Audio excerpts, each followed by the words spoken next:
Hi అండి అందరికీ. ఈరోజు నేను మేక రక్తంతో కూరని ఎలా చేసుకోవాలో చూపిస్తానండి. ముందుగా ఇలా మేక రక్తాన్ని తీసుకొని ఆవిరిలో ఉడకబెట్టుకోవాలండి. ఇప్పుడు ఇలా ఉడకబెట్టుకుని తీసుకున్న దాన్ని పూర్తిగా చల్లారనివ్వాలి.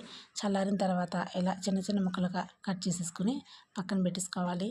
చూసారు కదా, ఇలా లోపల పూర్తిగా ఉడికిపోయింది. ఇప్పుడు దీన్ని ముక్కలుగా కట్ చేసుకొని పక్కన పెట్టేసుకొని పొయ్యి మీద ఒక బాండీ పెట్టుకుని అందులో కొద్దిగా ఆయిల్ వేసుకుని ఉల్లిపాయలు అలాగే పచ్చిమిరపకాయలు చీల్చుకుని వేయించుకోవాలి.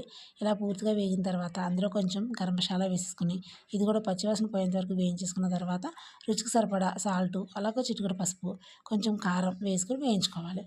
ఇవి అన్నీ వేయించుకున్న తర్వాత మనం కట్ చేసి పెట్టుకున్న నల్ల ముక్కలను కూడా వేసేసుకుని బాగా ఫ్రై చేసుకోవాలి. ఇప్పుడు కొంచెం ఇందులో కొద్దిగా వాటర్ వేసేసుకుని ఈ వాటర్ అంతా దగ్గరికి అయ్యేంత వరకు కూడా మూత పెట్టేసుకుని ఉడికించేసుకోవాలి.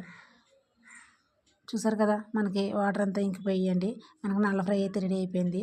ఇది ఆరోగ్యానికి చాలా మంచిదండి. ఒకసారి ట్రై చేసి చూడండి, చాలా బాగుంటుంది.